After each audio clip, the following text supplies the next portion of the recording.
presentation because it will be useful. Now. Thank you very much, Elvira. So today we will have three main presentations. The first one will just recap the main topic of the network code. Alexander will present that in, let's say, something like 10 minutes, 10 to 15 minutes. Then Armin will present what is in the network code concerning the information sharing of incidents. This is what is inside the network code. So it's just to give you the context of this network code. And after that, I will come back to present you the CSCS methodology and the most important terms, and then we'll go to the Q&A. Okay, Alexander, the floor is yours. Yeah, good morning, everyone. Great to see you all. My name is Alexander Refert. I'm part of the NCCS project team, and I work as a legal counsel for the German TSO TENET. And I want to briefly recapture the general background of the NCCS, its objectives, its regulatory background, its addressees, the responsible authorities and institutions for its governance, and the implementation timeline for the terms, conditions, and methodologies under the NCCS. Yeah, and that brings me to the first topic, the objectives of the NCCS. Why do we need such a regulation? Three aspects. First of all, security of electricity supply has an outstanding importance for all European citizens, societies, industrial sectors, and the ongoing transition of the electricity sector towards decarbonization, decentralization, and digitization requires additional measures to safeguard electricity supply for the years to come. That's the first aspect.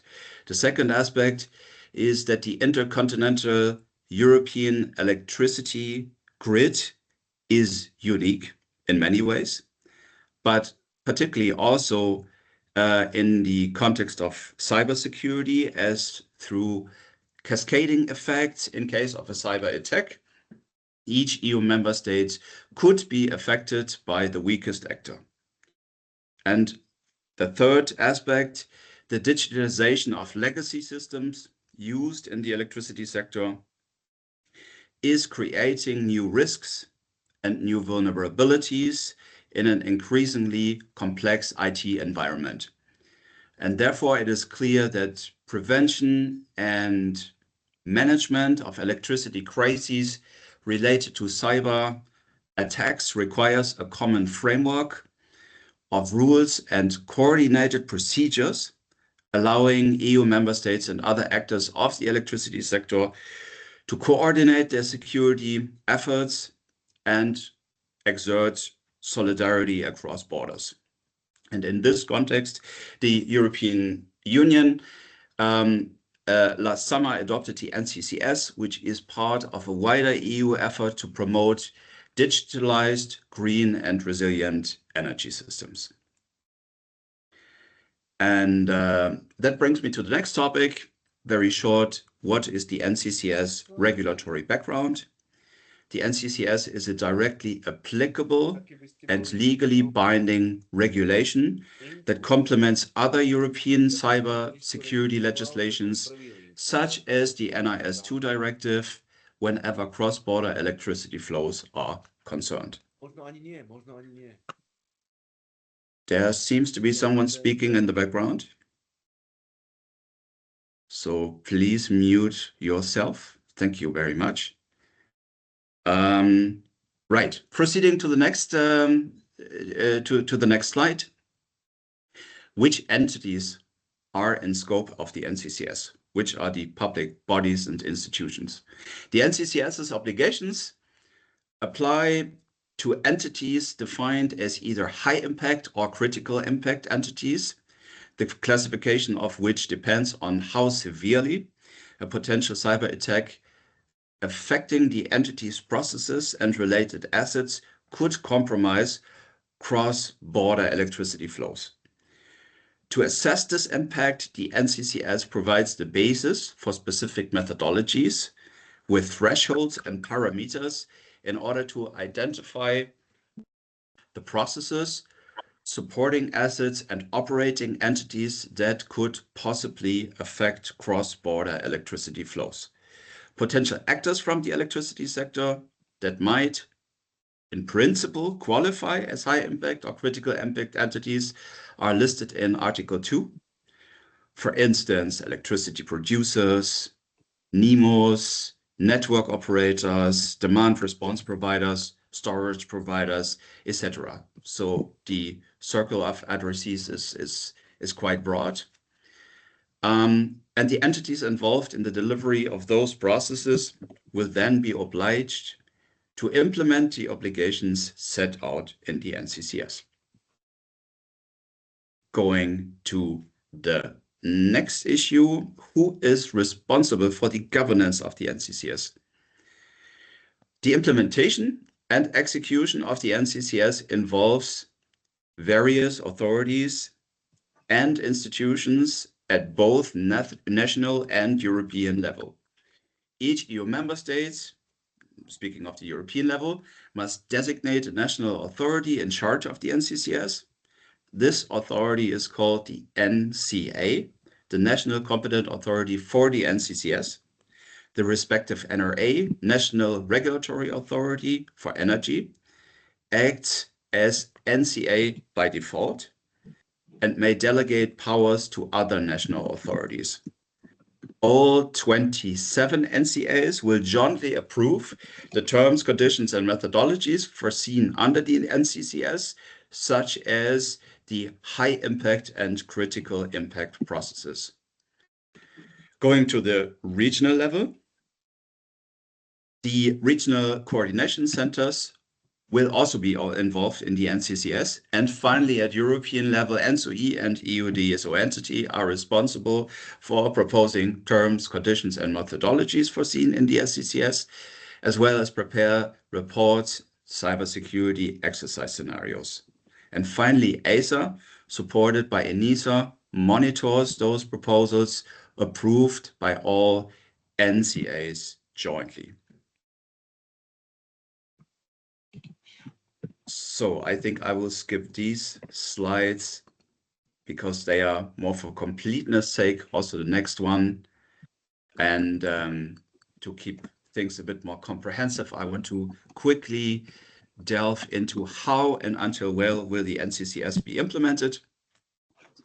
The NCCS will introduce robust cybersecurity measures and effective methodologies to mitigate the risks.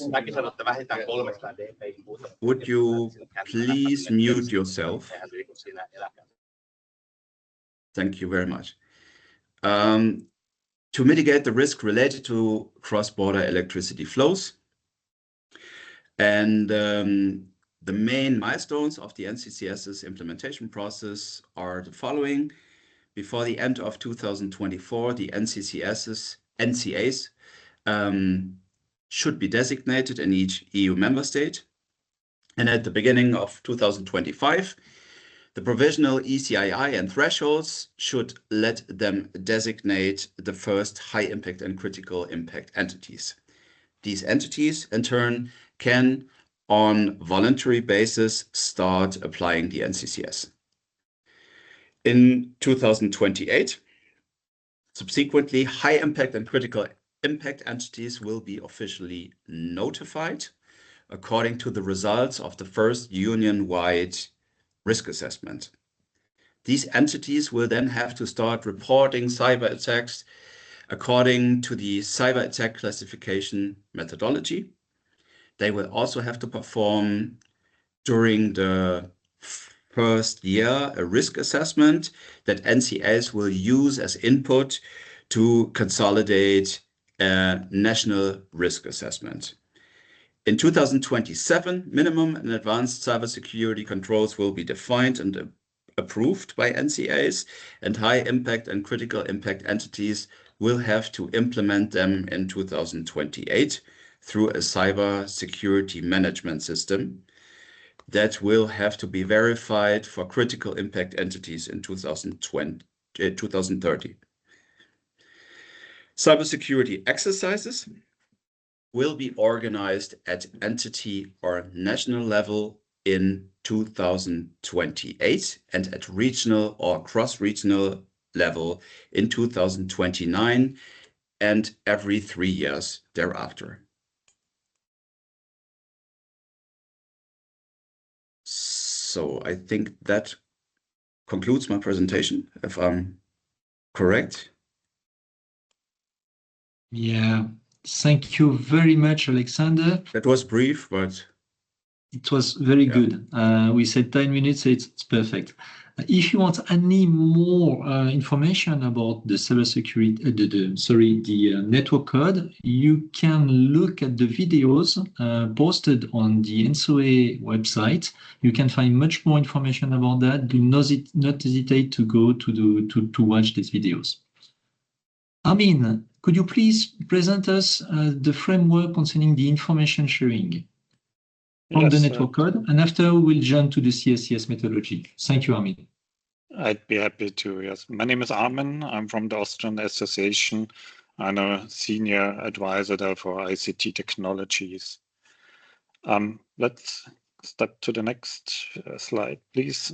Here you see the team, the distinguished group of experts that form the information sharing subgroup. So we have a broad range of know-how and a wide variety of knowledge collected, and we have regular meetings on Monday where we discuss the topics and we bring forward all those methodologies and documents we have to deal with.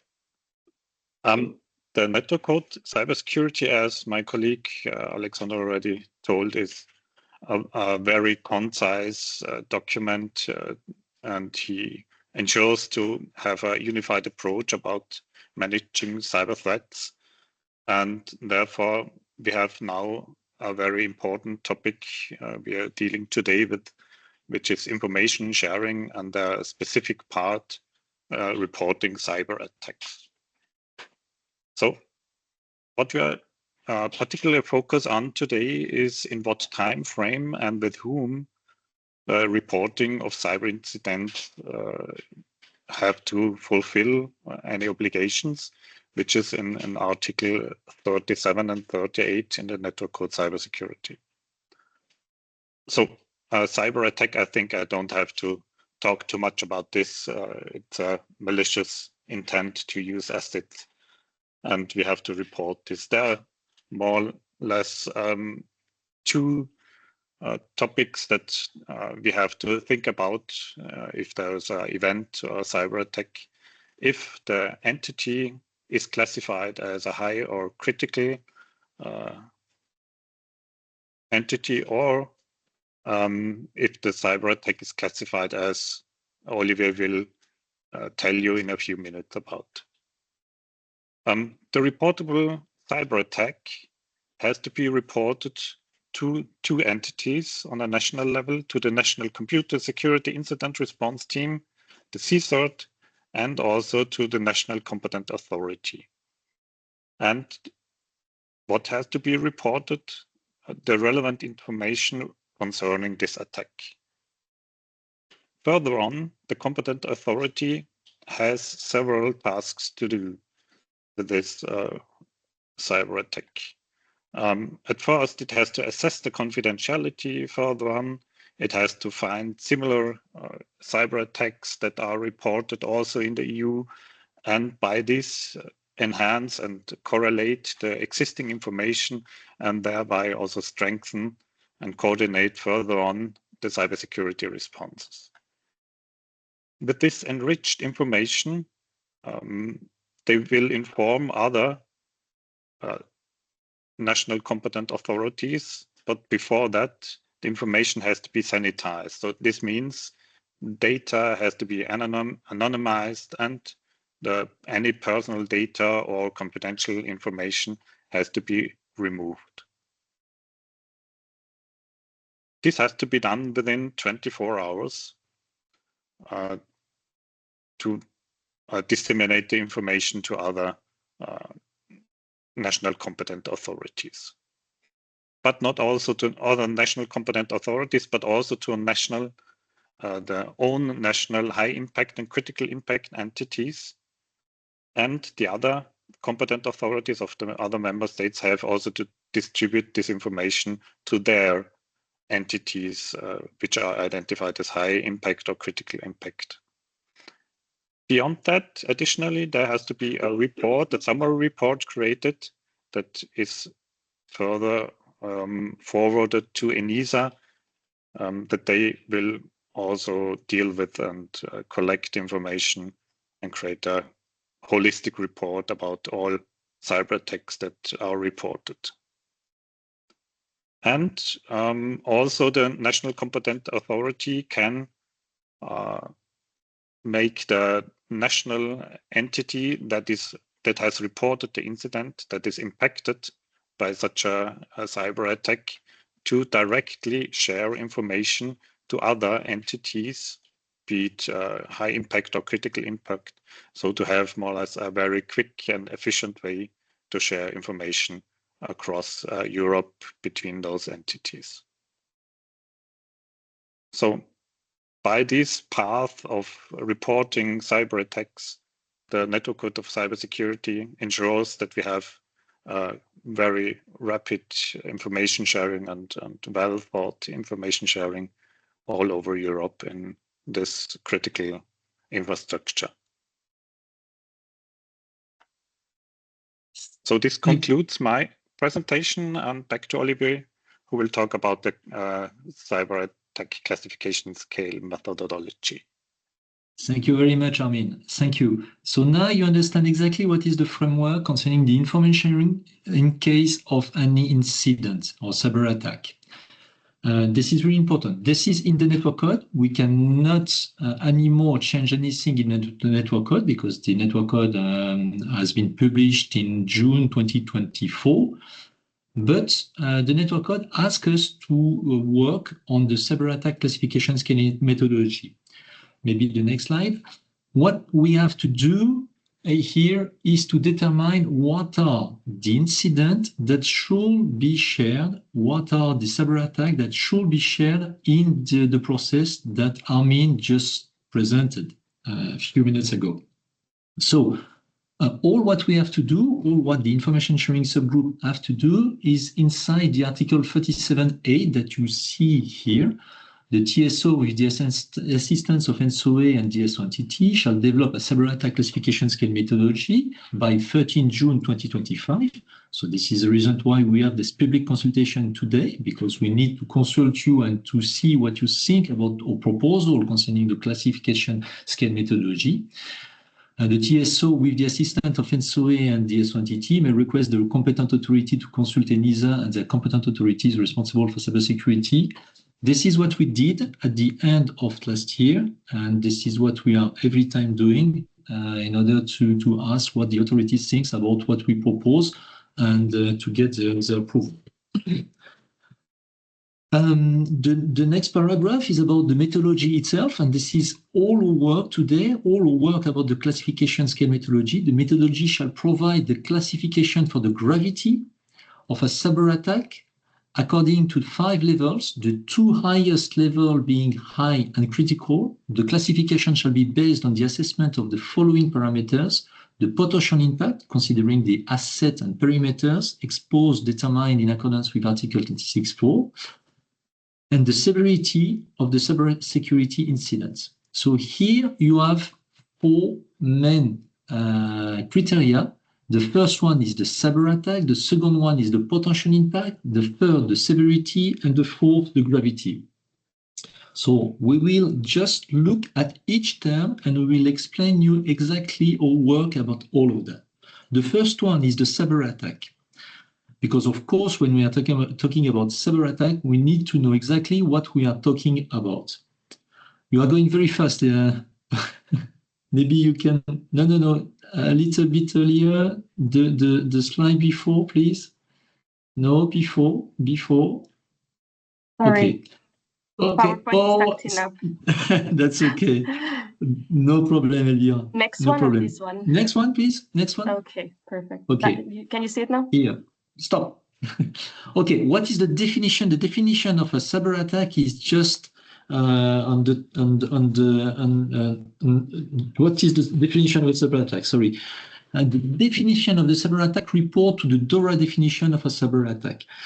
You can see it's Article 3.14. Cyber attack means a malicious ICT-related incident caused by means of an attempt perpetrated by any threat actor to destroy, expose, alter, disable, steal, or gain unauthorized access to or make unauthorized use of an asset. What is important for us in this definition is the malicious term, and it is quite difficult, in fact, to estimate if it is malicious or not during a cyber attack. So this is the first question that we will ask to your internal CSIRT to answer. Is the cyber attack malicious or not? And you will find more detail in the Article 4 that you can see on the top right of the slide. Entities shall provide an estimation of the root cause of the event. A malicious root cause means that the origin of the event is any human intention to deliberately cause harm or damage. And not malicious root cause means that the origin of the event is without any human intention to deliberately cause harm or damage. And uncertain root cause, this is more or less every time the case when we are facing a cyber attack during the first hours, means that the origin is not clear or cannot yet be categorized. What we say in the methodology is that if you are not sure that this is, if you are not 100% sure that this is malicious, you should consider it as malicious. Sorry, if you are not 100% sure that it is not malicious, sorry, you should consider that it is malicious.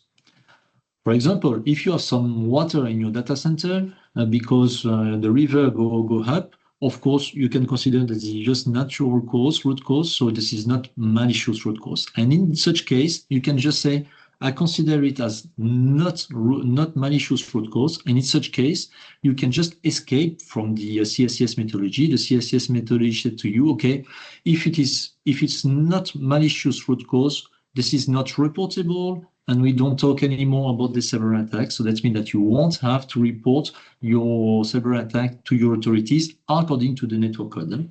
Because according to the national law, I don't know, maybe you may have to report it, but according to the network code, you don't have to report it.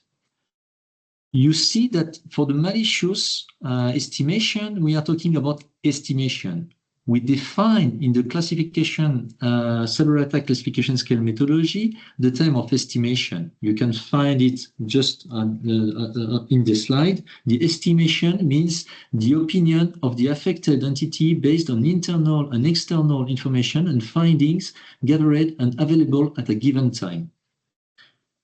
So this is really the opinion of your internal CSIRT. We could say this is the gut feeling sometimes. It's really something that you estimate. This is not something that you have to assess, but this is really something that you have to estimate because this is really difficult to assess the root cause, and you may need months to estimate, to assess clearly the root cause. The estimation reflects a subjective point of view of the entity and is estimated for the sole purpose of scaling the cyber attack and shall not be interpreted as binding or infringing any agency of any national authority or jurisdiction. So here it is for the root cause. One more time, when you are facing a cyber attack, you estimate it. If you are sure that it is not malicious, this is not reportable. If you're not sure, you just continue the cyber attack classification scale methodology. Next slide, please. Okay, now we will look at the potential impact concerning the assets and perimeter exposed determined in accordance with Article 26.4 of the Network Code. So next, the first step is to consider if the potential impact. So the potential impact, you will need first to look at the provisional list of union-wide high impact and critical impact processes. This list will give you the processes that we categorized as critical impact, high impact, or low impact processes. Low impact, in fact, we didn't list it, but we listed for all entities and all the sectors the processes that we consider as critical impact or high impact. You can find it on the ENTSO-E website. It was published, I think, in October or November. And you can find all details about all these processes. For example, I just put three processes. The first one, the monitoring and control of the distribution grid. More or less, this is the SCADA systems. This process is a critical impact process. Second one, another example, the congestion management for the distribution grid. This is a high impact processes according to the provisional list of union-wide high impact and critical impact processes. And the last one, I just use one ID, human resources management. This is a low impact processes. So now you know what are the processes. We need then to fix the threshold. The threshold, you will find it in the provisional electricity cybersecurity impact index. This is the ECII, what we say the ECII. In this list, also published on the ENTSO-E website, you will find the different threshold according to your area, because according to your area, it could be higher or lower. But for example, I just use some example in Germany or France or Italy, the critical impact is more than 3 gigawatts. And the high impact is between 1.5 gigawatt and 3 gigawatt. And of course, for the high impact processes, the high impact threshold is 1.5 gigawatt. So now you have the processes, you have the thresholds. It will be easy for you to determine where you are and what are the assets concerned by your process. So the next slide. Then you will have to just slowly, slow. First, you will have to determine the asset, if they are critical impact assets, high impact assets, and low impact assets, according to the processes that you can have. You can find it in Article 26.4 during the cybersecurity risk assessment phase. So this is in advance, before any cyber attack. Each high impact and critical impact entity shall classify assets according to the possible consequences when cybersecurity is compromised. So now next, and then you have to determine the high impact and critical impact perimeter using the following steps. And in part 4, define the high impact and critical impact perimeters containing all high impact and critical impact assets, respectively, so that access to the perimeters may be controlled. So you will have to consider the different perimeter with the critical impact assets, high impact assets, and low impact assets. Okay, maybe next slide. Now that you have your perimeter, you will have to determine during a cyber attack if the impact is critical impact, high impact, or low impact. So let's take some example. Could you please go next? Okay. No, sorry. First, the definition. The entity shall determine the potential impact of the cyber attack as follows. Low potential impact, any asset affected by the cyber attack belongs to neither high impact nor critical impact perimeter and cannot directly reach any assets in high impact or critical impact perimeter. So this is the green one. At the opposite, the red one, critical potential impact, at least one asset affected by the cyber attack belongs to the critical impact perimeter or can directly reach an asset belonging to the critical impact perimeter. And in the middle, we have the high potential impact. This is just the impact that are just in the yellow. Okay, let's take some examples, just like I proposed before.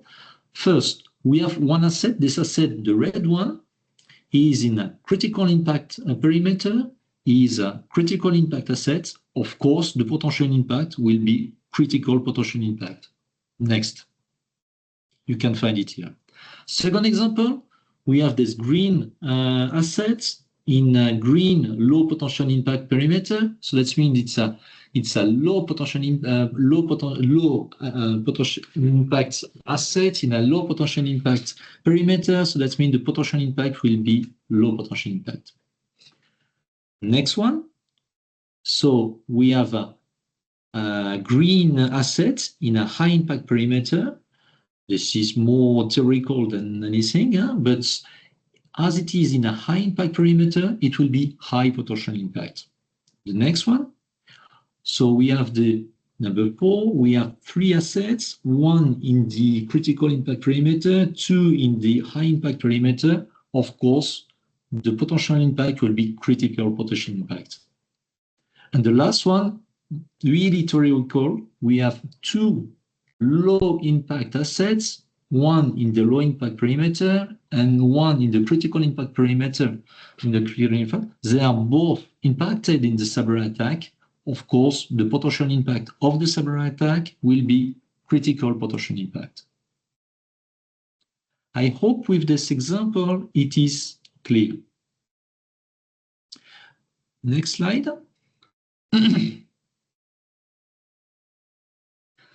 So now you understand more what is the potential impact. We'll look at the severity. It's easier. Okay, severity, estimation of the severity. The entity shall estimate the severity of the cyber attack. First, a cyber attack with low severity means that the attacker is trying to get access to 1 or more assets. The second one, a cyber attack with high severity means that the attacker has at least limited access to 1 or more assets, which could lead to a critical severity. And the last one, a cyber attack with a critical severity means that more than 1 asset is impacted by lateral movement, or the attacker appears to be able to interrupt the process or perpetuate actions on 1 or multiple assets to destabilize the entity. So if we are in this last critical severity, we are critical severity. So this is 2 questions in fact. The first one, does the attacker have access to the assets or not? If it is the case, you are in a high severity. Second, does the attacker able to have lateral movements? If it is the case, we are in a critical severity.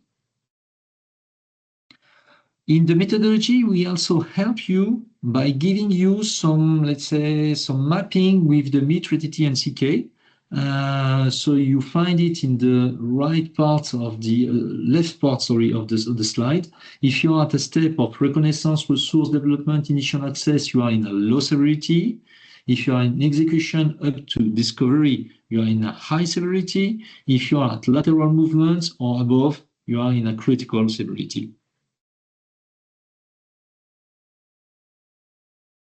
Hope it's clear. So now we can go to the next slide. And in fact, this is the result. We are talking about the gravity now. The gravity is the result of the cyber attack, the potential impact, and the severity. So next slide. We just mix, of course, the potential impact with the severity. And we have here, we have to report, of course. And then here you can find all the different gravity. The most important one are the high gravity and the critical gravity. So you can see that the high gravity are at least for the high severity and high potential impact. And the critical gravity is for critical severity and critical potential impact. If you are in a low severity or if you are in a low potential impact, you are not in a high gravity and not in a critical gravity. So that means that you don't have to report your cyber attack to your authority. So just to make it really clear, if we are talking about low potential impact, so that means a perimeter, a low potential impact perimeter, you won't have to report the cyber attack.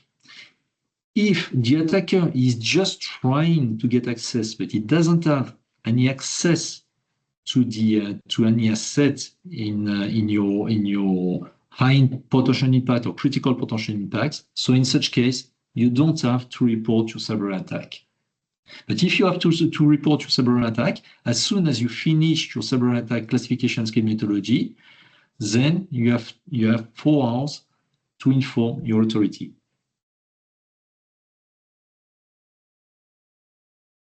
I hope I was clear. So the next slide. Elvira, please. Thank you very much. So here you have all the explanation about the cyber attack classification scale methodology. I think we go through all the details. It was the target. So now the question, yes, you can go, Elvira. The question we asked you during the public consultation. Next slide. The first one is about the completeness. Title 2 describes the methodology for determining if a cyber attack is reportable under the network code. Is the methodology clear and does it meet all requirements and objectives for the cyber attack classification scale methodology in the network code? If not, please explain. The second question, and I think it's a really important question for us, do you consider that your internal CSIRT understand the CSCS methodology for your personal use? If not, what is unclear? And during a crisis, do you think your operational team under pressure will be able to use it without any issue?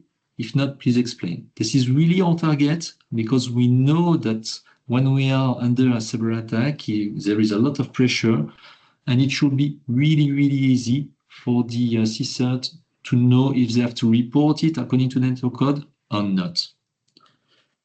So then we have some question about the root cause, the potential impact, the severity, and the gravity. More or less, this is every time the same question. Is the definition clear or not? And if not, please help us to make it clear. This is really our target. And after, for the process diagram, of course, if you see anything, we should make it more clear. Well, it's welcome. And if you have any more comments, do not hesitate.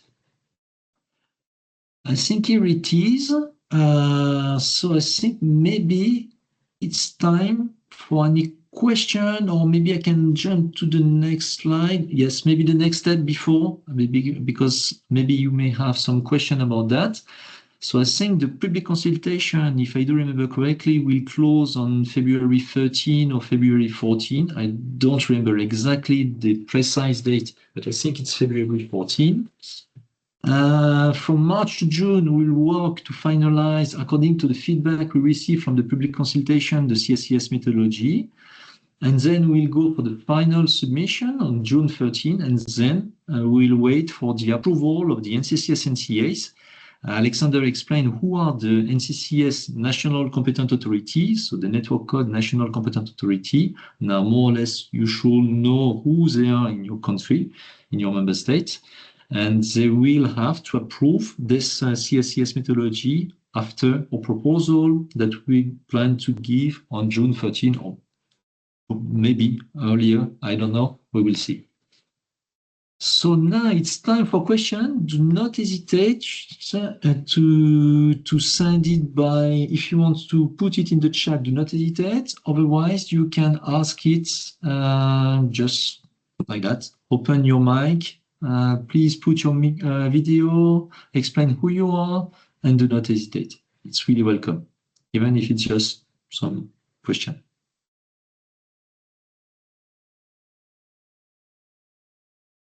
The first one is the more difficult, but don't worry. There is no silly question, there is just silly answer.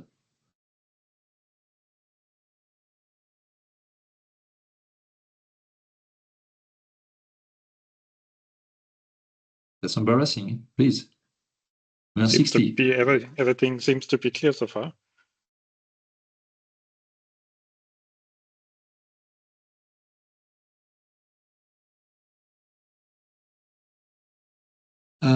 Maybe I can ask you, because it will probably help you to maybe, do you think that this methodology is okay, will be okay for your CSIRT? They will be able to implement it, they will understand it, it won't bring to your internal CSIRT too much work to implement it? or do you think it will be a lot of work or something like that?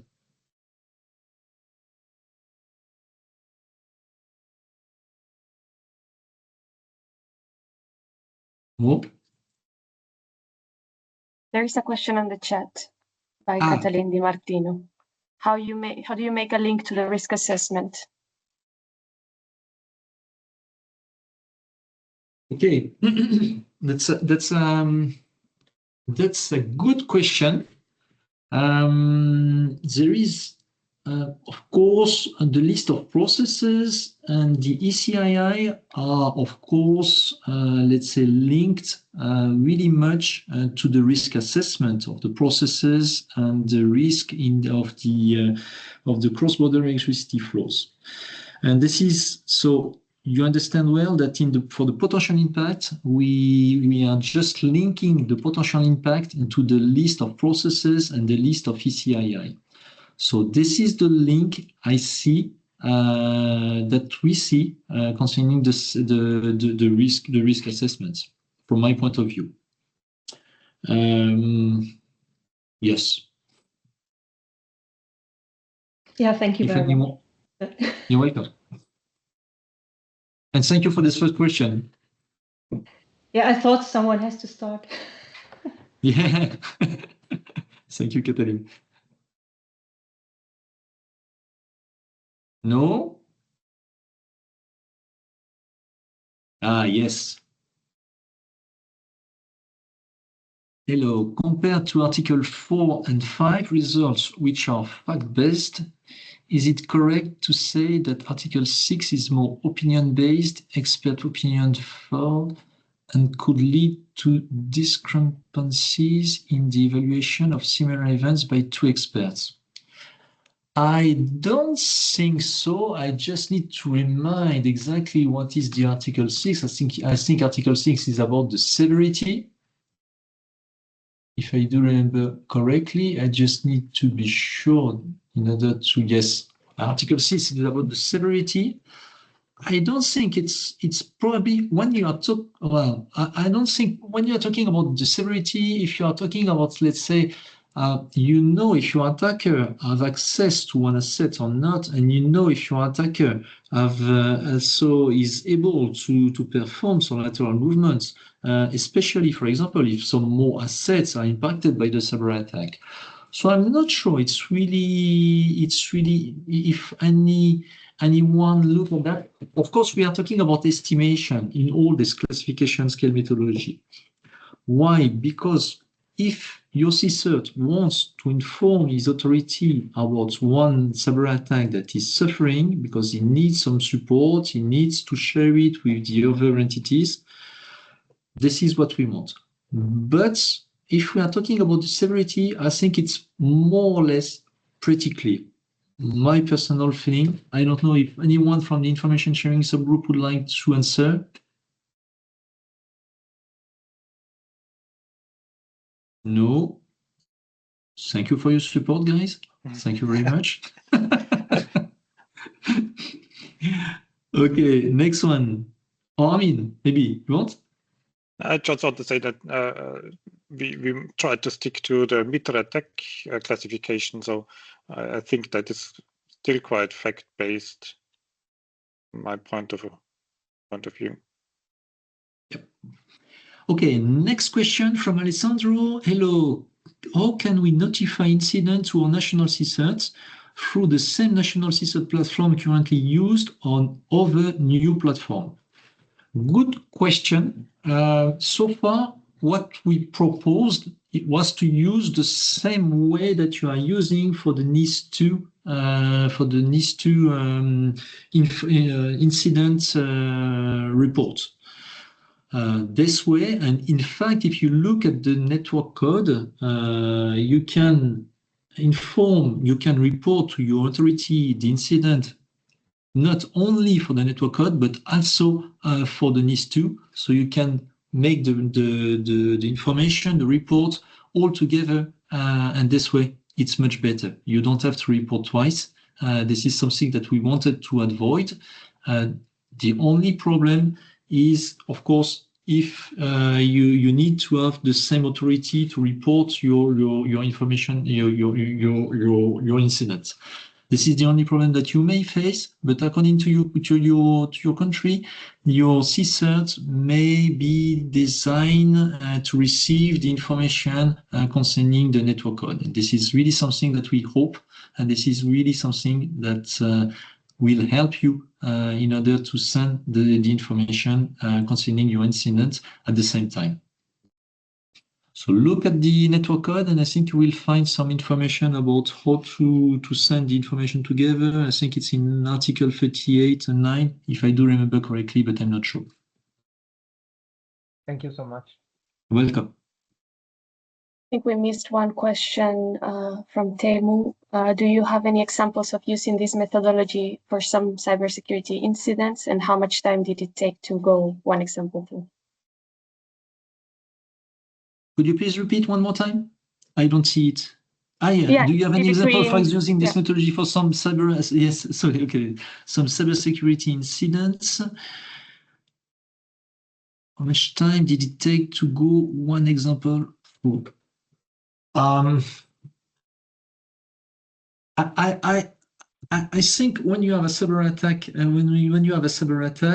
you will try to find any way, if the root cause is malicious or not. You will try to find the severity. You will try to find what is the perimeter. This is just normal. It should not take a lot of time, from my understanding.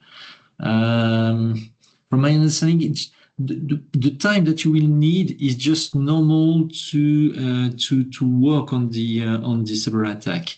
When you will have to find some solution about the cyber attack, you will need to work on that. You will need to find the root cause. You will need to find the severity. You will need to find. So it's not an additional task. This is just something that you will have to perform when you are facing a cyber attack. To report your incident and to just gather all the information to decide to report it or not to report according to your estimation. It could take some time, but I don't think it will take a lot of time, definitely. Another answer from the information sharing subgroup? No? Tom? Amin? Alexander? No one? Okay, next one.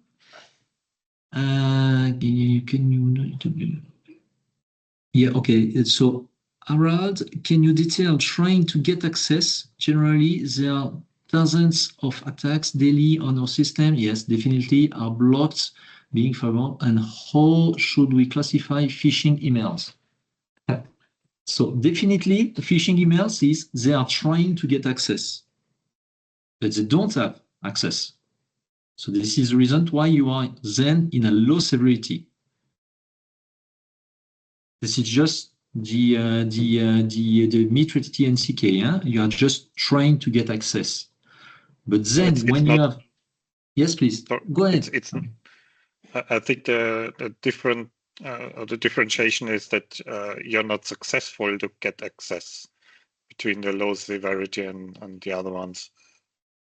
Exactly. If you have access, if you prove that they have access, or if you estimate that they have access, it will be high severity. I agree that are trying to every time are trying to get access, are trying to have some lateral movement and that kind of things is pretty ambiguous. But this is really the MITRE-TT NCK, which is based on that, and this is really something that we wanted to keep in the methodology, just to use something, let's say that everyone know. This is something that we try to keep.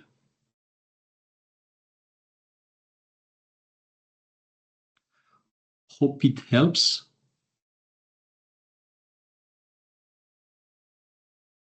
Okay, fine. Thank you very much. One more question?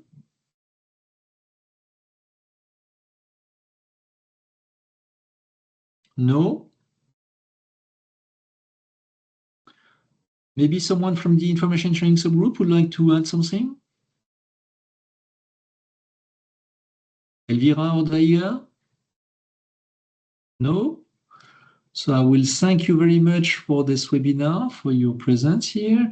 Do not hesitate to send us any feedback you may have during this public consultation that will close on February 13 or February 14. I don't remember exactly. Please just look at the ENTSO-E.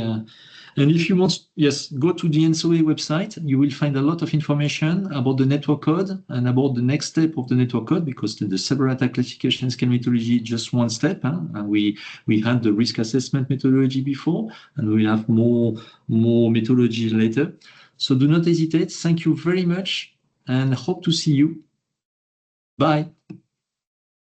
Thank you. Bye. Thank you. Bye. Thank you. Bye. Thank you very much, Bye-bye. Olivier. Bye-bye. Bye-bye. Thank you.